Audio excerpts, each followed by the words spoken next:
We go one-on-one with Nevada's chief in command. Republican Governor Joe Lombardo is our guest this week on Nevada Week.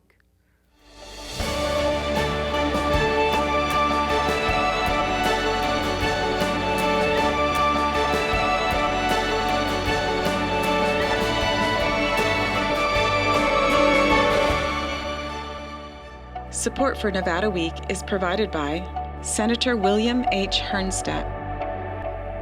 Welcome to Nevada Week. I'm Amber Renee Dixon. In his first legislative session as Nevada's 31st governor, he signed an historic education budget and set a new record for the most vetoes in a single session. Governor Joe Lombardo, thank you for joining Nevada Week. Absolutely, my pleasure. I want to start with education. You've said that you want to be known as the education governor, and so I'm curious what grade you would give yourself in this area right now.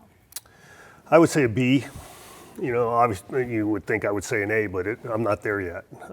We've got a long ways to go as a state. And, you know, the reason why I say the education governor, because I think the education is the core of exactly everything we do in society, our own personal quality of life and, you know, economic diversity and the functioning of a state into the future and the ability to sustain itself. And the core of that is education. The ability for somebody to provide for themselves, you know, in the future, to have some vision with the problems we deal with in society, and to occupy those jobs that are necessary to have a family and move a society forward. So with that being said, you mentioned it, we did a significant financial contribution to the education budget via the state. To the tune of $11.2 billion in totality. Now, a lot of times when we talk about education, people always default to Southern Nevada, you know, the Clark County School District, but, you know, as the governor, I'm responsible for the entire state. So when I say that increase of $2 billion into the totality of the budget for a total of 11.2, that's statewide. Mm-hmm. That's just not Clark County. And then it gets divvied up by the number of students in each jurisdiction, 17 throughout the state.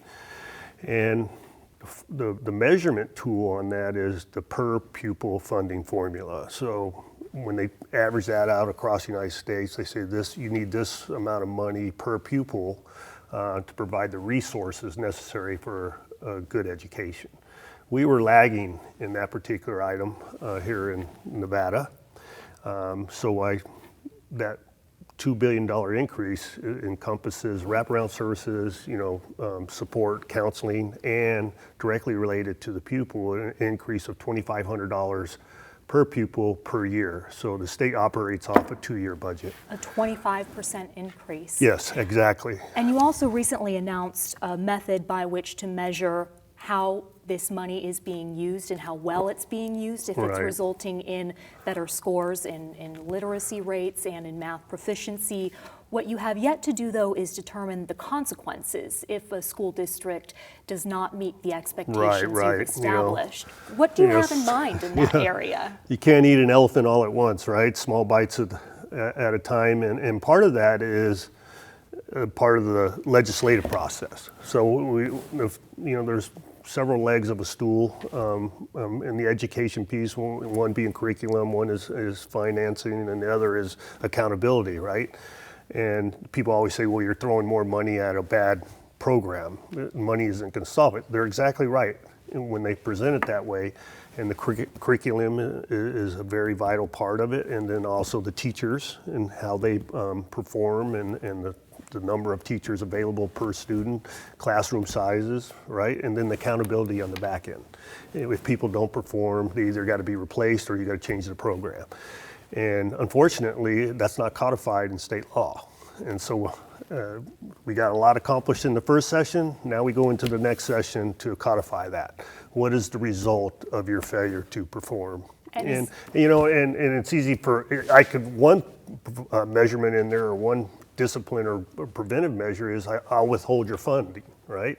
But that's to the detriment of all the kids that are trying to get an education. That may be part of it as we move forward in the interim, until we can put some mechanisms for removal of people that I believe aren't performing the way they should be. All right. Nationally, Nevada has ranked very low in terms of how much it spends on education, and you brought up increasing it by 25% per pupil funding. A priority of yours this past session also was school choice and increasing access and funding to opportunity scholarships. You faced a Democratic-controlled legislature which did not allow those measures to go through, so where do you go from here?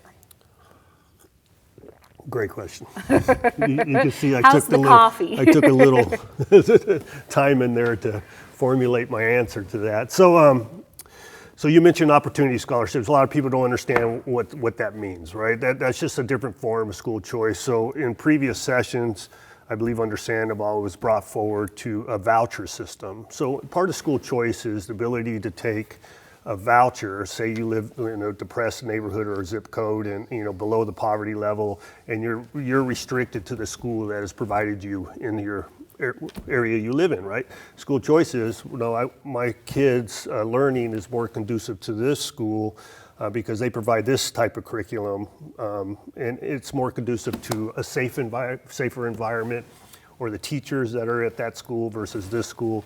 And you have to fund that. So, and a lot of times that encompasses private schooling. And so how do we bring the money that we provide you, the per pupil funding formula, into a voucher, a check per se, into a private school and say, here's the check for my education, as provided by taxpayers' dollars. Well, there's pushback on both sides of that. One is, I believe school choice is very beneficial. It's been proven. The proof is in the pudding, per se, in the data provided across the United States that have these mechanisms in place, and education has benefited exponentially as a result of that. But unfortunately, the Supreme Court says you can't go forward with the voucher system without a defined mechanism to pay for it. And that wasn't in place. So subsequently, the voucher system fell by the wayside, and as a result, opportunity scholarships were brought forward, and that is directed toward mostly kids of color, below the poverty level, and it gives them the ability to obtain a scholarship from a private scholarship organization to do the same thing as vouchers did. But it was a lot smaller scale. Right now, currently, it only affects 1,400 students. There's over 400,000 students in the state of Nevada, so it's a very small population, but it's a start. And it was defined in the legislature to be at a basic level of funding, and then hopefully you can obtain increases per legislative session. So in my state of the state, I said I wanted to increase it from its current state was $25 million to $50 million. And then put a mechanism in place in the Constitution or in law that said it will increase, percentage-wise every 2 years as the budget cycle goes. Well, that failed. It didn't get a hearing as part of my AB 400, my education bill. It was removed from AB 400 and never received a hearing. So there was a possibility of a lot of kids losing scholarships as a result of that decision, because it defaults back to its original funding amount. And so we had to come up with a mechanism to fund those kids so they wouldn't lose those scholarships until we come up with a more permanent solution. This is a long-winded answer, but it's a complicated issue. And so we identified some federal ARPA funds, infrastructure funds, or COVID relief funds, to fill the gap, so kids wouldn't lose the scholarships. It went to an intern finance committee, and they voted it down. And I don't know how they could justify voting it down, other than the rhetoric was it's public dollars for private schools. Right. And that is not the case. Do you consider it public funding? Because how this works, opportunity scholarships, for people who do not know, companies can pay money into the fund, right? And then they get tax credits, and then parents of a certain income level can use that money for private schools. Democrats say it's public You said it funding. easier than I did. I've been practicing. So you do not think that's public funding? No, I don't think it's public funding because it's still providing an education. You're going to provide the public funds in the traditional public education environment, or into a private environment. You're still using it for education. It's not like you're using it to go buy groceries or go buy toys or whatever it may be. It's still in the education piece, and it provides opportunity, expanded opportunity school choice. How do you justify public funding for a private school, especially a religious school? Well, yeah, that's the quandary, right? Religious school, but the majority of these funds being used are being utilized in religious school. It's just an expansion of education. All right. Well, in addition to making the single largest investment in K through 12 education in state history, you also signed a bill creating a matching fund for teacher raises. Now, the Clark County School District argues that's one-time money. It is. It's for this Their fiscal argument is year sound. and next. How are they supposed to fund permanent raises with money that runs out in 2 years? Right, and that's the concern, and a lot of people don't understand that. The consensus or the majority believe that this, I believe is it SB or AB 231, is $250 million that's distributed statewide, not just Clark County. So, and it's based on percentages, per capita. So the majority of that money would be received by Clark County School District because of the number of teachers and the number of students. But the issue is, it's a 2-year incentive, right? So we gave, a significant increase in the education budget to $11.2 billion, all right, distributed to Clark County. So inclusive of that was teachers' raises. And those teachers' raises are going through the collective bargaining agreement, right? But the teachers and the teachers union want to draw down on 231, that part of that $250 million, whatever that portion for them may be, as an additional increase. And the argument by the school district is that's fine and dandy, and I did sign the bill knowing that it was a one-time money, but inclusive of that language that the school district wants to include is sunsets. So if you put it directly to their PERS payment, that's in perpetuity. If you define it as a sunset one-time payment, and then it goes away at the fruition of the money. That's the argument. The teachers want to put it into PERS, the school district wants to put it into sunset, and then figure out how to fund it. I think they should come to an agreement on it, and the argument on the Democratic side I've seen and observed was, we'll find the money. Don't worry about it, we'll find the money, and that's not a way to run the government.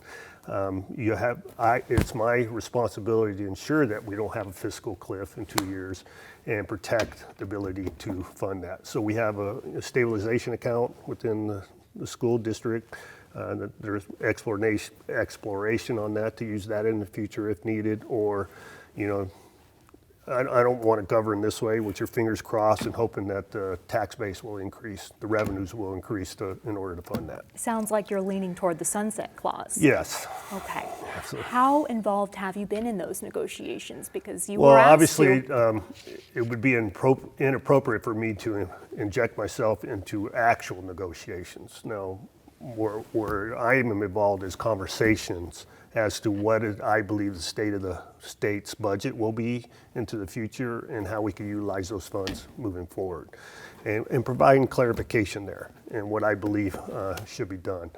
So I've met with both sides, had the conversations. Unfortunately, they couldn't come to an agreement, and so now it's going to arbitration. I met a parent over the weekend who thinks you can and should still get involved in these negotiations. Well, I still am. I'm still in conversation. Okay. I'm still in conversation, constant conversation, and you can still mediate and come to an answer or a conclusion while you're waiting for arbitration.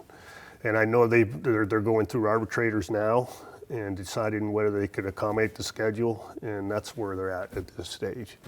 What people need to realize, though, no matter what comes out of arbitration, that gap from July when the contracts expire to them, they will be made whole for that time. They will be paid back for that time. Now, let's say these teachers want to strike. It is illegal under state law. Do you think they should be allowed to strike in Nevada? No. Why not? And what people should realize, that was an agreement across the board several years ago to include collective bargaining and arbitration. That was so strike in lieu of that. So instead of striking, let's inject collective bargaining into the equation and arbitration. to prevent against government-funded functions with strike.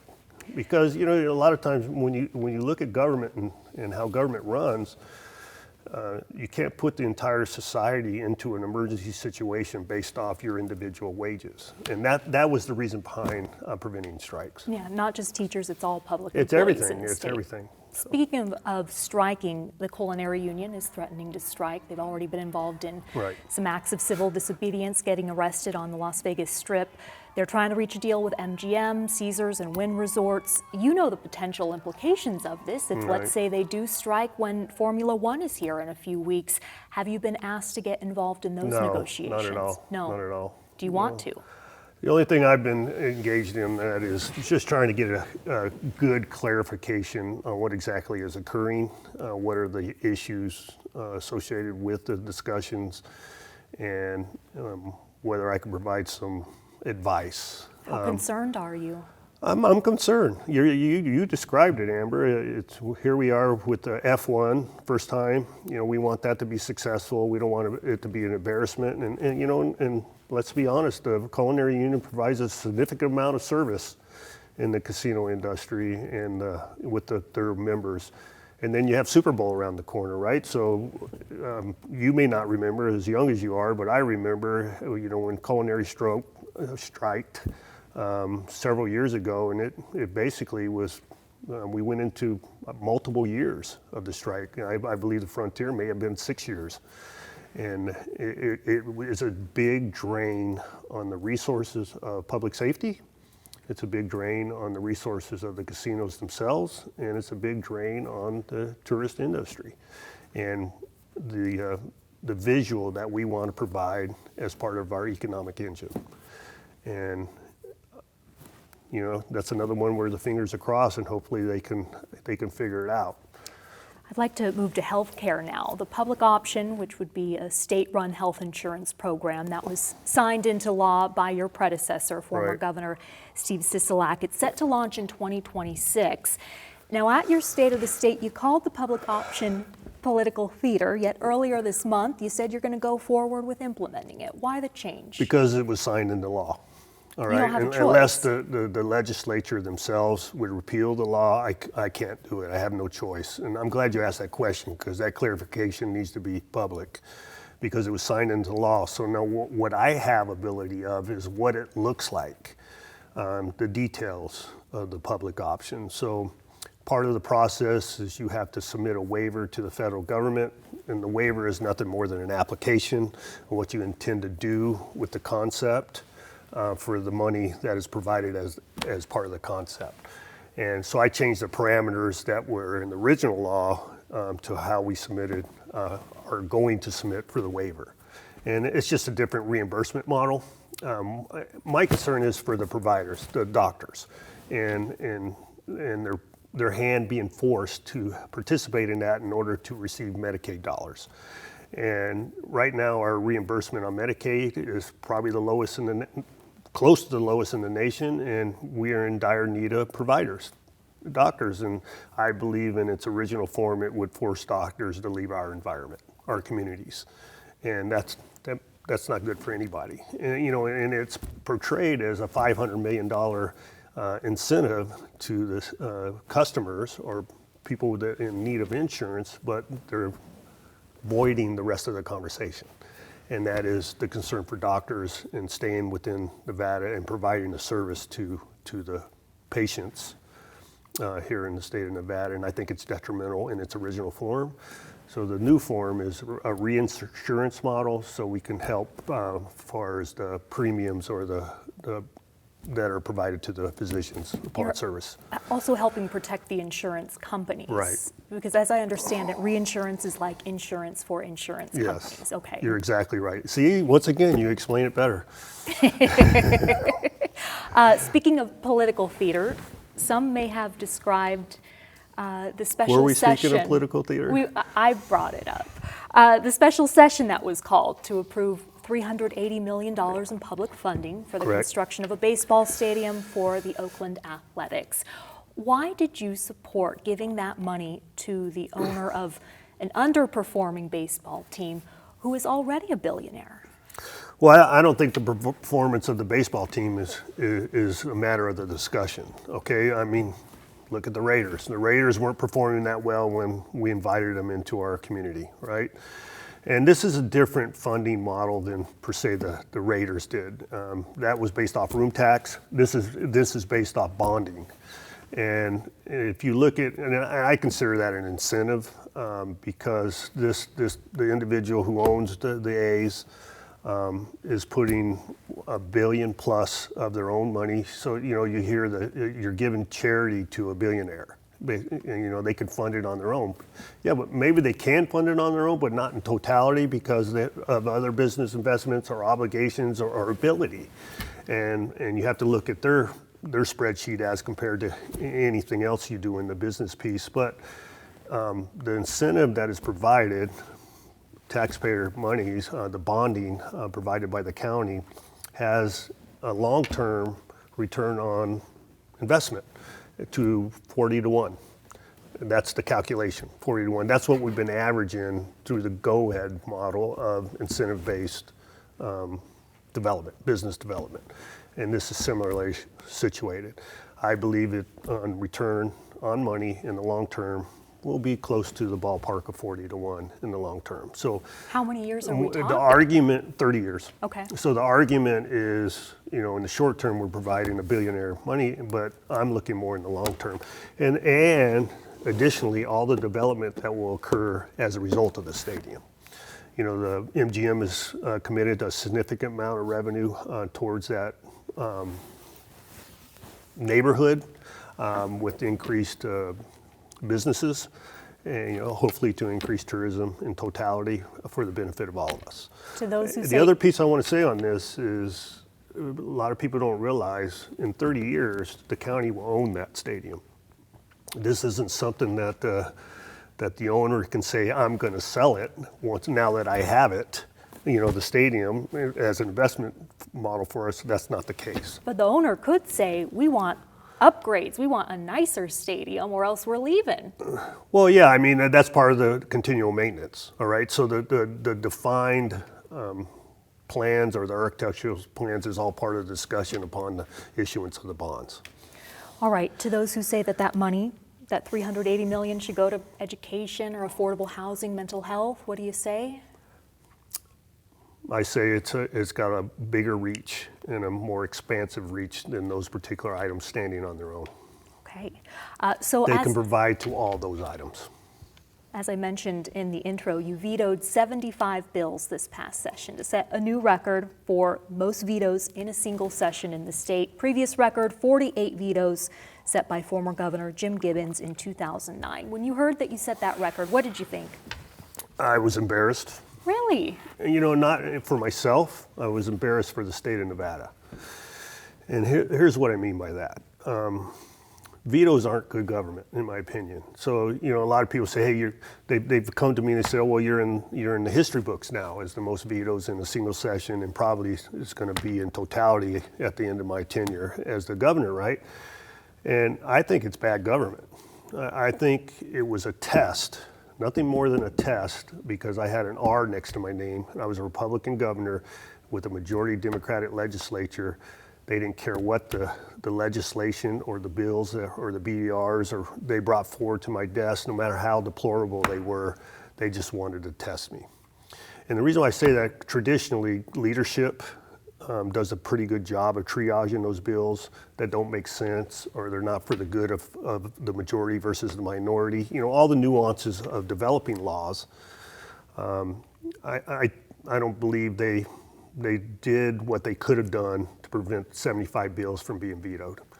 And so unfortunately they come forward to my desk, and I don't believe it's a benefit to the state of Nevada, no matter what the details are of the bill, and subsequently I veto them. So you think they did it on purpose, perhaps to overwhelm you? I wouldn't say on purpose. I would say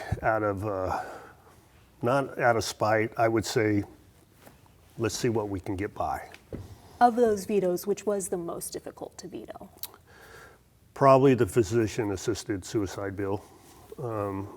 My father died from pancreatic cancer, and I seen him suffer, But I also seen there's been an original fruition of those bills in other states. Science has come a long way, and the ability to give a quality of life of an individual that's at end of life, you know, in the hospice environment, and the ability to determine how and when that could be done under a regulated environment versus the wild, wild west, I would say it. I think the physician-assisted suicide bill would be ripe for malpractice. That's the word I would use. We are running out of time, so finish this sentence for me. The most meaningful legislation you signed this past session was? 330, so that was the school safety bill. That's probably the one I'm most proud of. Part of the issue we're dealing with the teacher pipeline or the teacher vacancy is the school environment that they're put in. And what I mean by that is an unsafe environment. So there was a restorative justice bill that was done in previous sessions. Got about 30 seconds. That was well intended to provide counseling and mediation and a program for kids that were disrupting the school environment, either by violence or selling drugs or bringing guns into the environment, or violence upon teachers and fellow students. And it caused, it spread district-wide, where teachers didn't feel safe and they didn't no longer wanted to be teachers. And this bill makes it easier to expel and suspend students involved in acts of violence. And provide that level of safety necessary in the school environment to ensure that we've tried to help fill the school environment, plus provide protection to fellow students. Governor Joe Lombardo, thank you so much for joining Nevada Week. Absolutely. And thank you for watching. For any of the resources discussed, go to vegaspbs.org/Nevada Week.